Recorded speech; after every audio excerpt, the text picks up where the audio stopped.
Okay, let's try that again.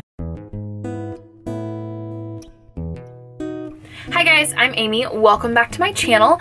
I figured since it's been a while that it's time to do a radar reads, and for those of you who are new and have not seen a radar reads from me before, these basically replace a typical TBR. I'm a mood reader. TBRs don't work, and the few times that they do work is usually a readathon, and that's never a guarantee. So these are books that I have kind of in the back of my head been thinking about picking up. Now, and here's the disclaimer, there is no guarantee that any of these books will end up in a wrap-up anytime soon.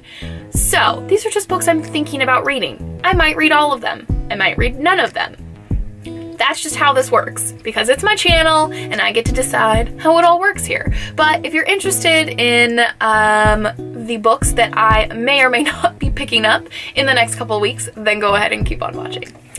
As always, let's start with the book that I am currently reading. Another thing for those of you who are new, I typically only read one book at a time. I've kind of gotten out of that a little bit as of late, but that's okay.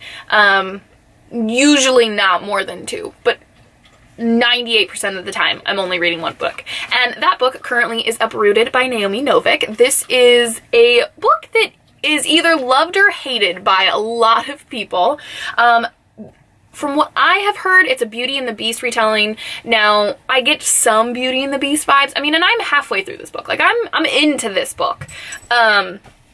But it's about a girl who gets picked by the dragon, which is this wizard that protects them from the wood. And she is supposed to stay with him for 10 years, but then obviously it's more complicated than that. And I'm not sure how I feel about it as of yet, but I'm sure it'll be in a wrap-up / I probably will do a book review on this one soon. Now, normally in these videos, I have 5 books total, but I have 1, 2, 3. There's 5 books here in the one I just mentioned. But like I said, it's my channel. It's okay. I get to decide what I do. So the first of these books that I've been thinking about is a book I just recently purchased. Ooh, glare is bad. And that is I Almost Forgot About You by Terry McMillan. And this is a story about a woman named Dr. Georgia Young, whose life is really on track. She has great friends, she has a great job, and she loves her family, but she just feels like something's missing. So this book is a book about self-discovery and just kind of learning more about yourself, and I really enjoy books like that. And I have not read a contemporary like this in a really, really long time. Maybe ever. So that would be a long time. But thinking about picking this one up, and I'm loving this new size of trade paperback. Anybody else? It's way better than the normal trade paperback, but I think this will be a quick, good summer read, and I've been thinking about this one. The next book on my list is a historical fiction pick, and that is The Passion of Artemisia by Susan Vreeland. This is a novelization about Artemisia, who was a post-Renaissance painter and one of the very, very few females to actually earn recognition during her lifetime. And this story starts out with her coming forward saying that I think it's her painting teacher, yes, raped her, and then she gets ridiculed for it. And so she runs off instead of marrying who her father has picked for her, and all the shame that is being sent her way for even mentioning that this happened to her. And she gets married and has a family, but it's about her struggle with finding balance in her life between her passion for art and creating and then her family life. And I just think that's a really interesting discussion in general, let alone within this time frame. And I've been really jonesing for some more historical fiction. I've kind of gotten away from it a little bit. This will be my second attempt with Susan Vreeland. I did read her, I think it was actually her first book, but maybe not, Girl in Hyacinth Blue, which is a story that follows a painting from each of its owners, from its conception to who owns it after that. And it was actually very disappointing to me, but it was a quick read. I'm hopeful for this one because it is a whole narrative about one person as compared to one painting. But that's another one that I'm looking to pick up. I have 2 nonfiction picks. I've been into the nonfiction as of late, guys. Can you tell? The first of which is Eat, Pray, Love by Elizabeth Gilbert. Recently, I have read 2 of her books, and I have been eating them up and absolutely loving them. This is a book that is obviously very, very well known, as it is now a movie with Julia Roberts, and just a hugely successful book slash memoir.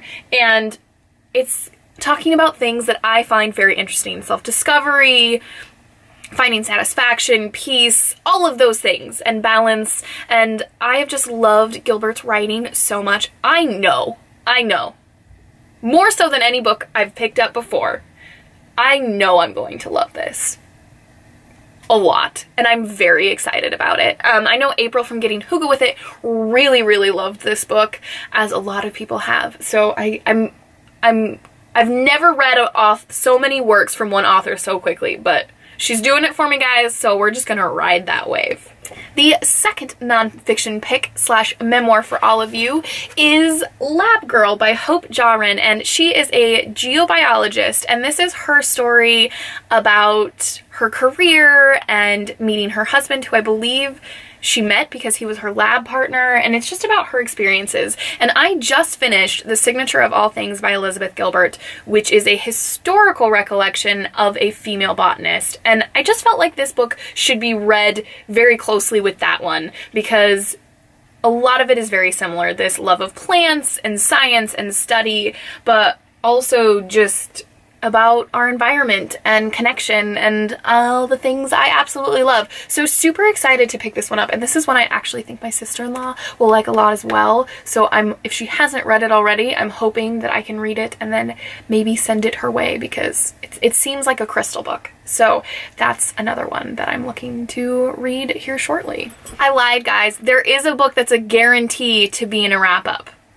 I didn't realize this, and that is because I will be buddy reading this with April from Getting Hygge With It. She seems to be coming up a lot. That's because she's awesome, and she's great, and has an awesome channel, and is a lovely person. But we will be starting, oh, you totally can't see the cover of this book, The Trouble with Goats and Sheep by Joanna Cannon. This is a book that has been highly revered here on BookTube.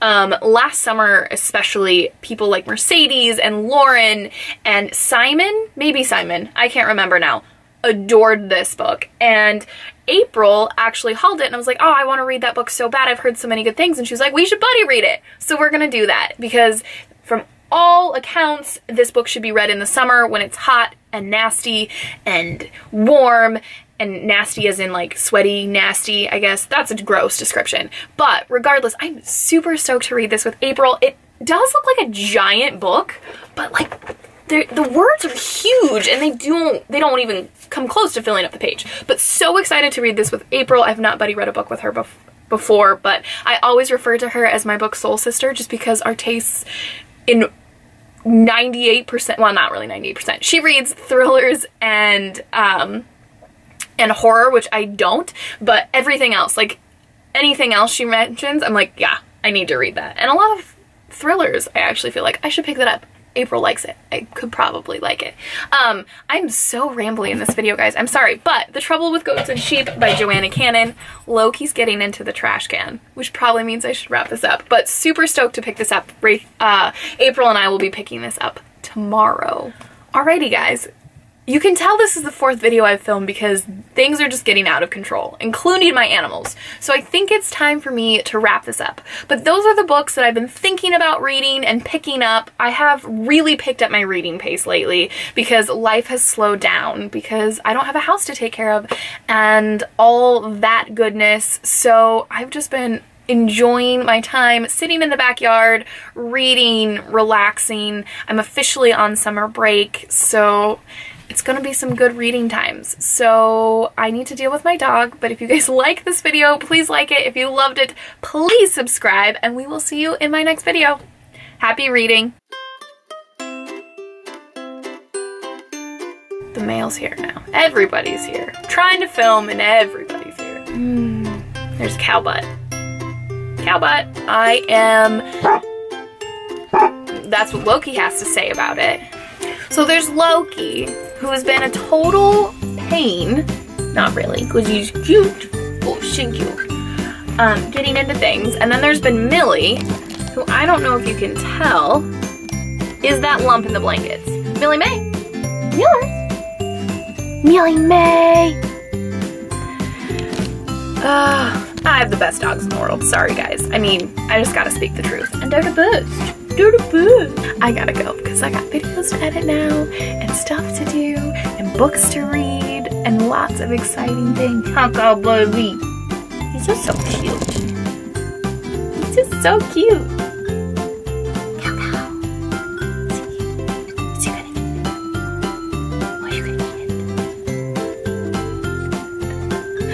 Oh, he's the cutest!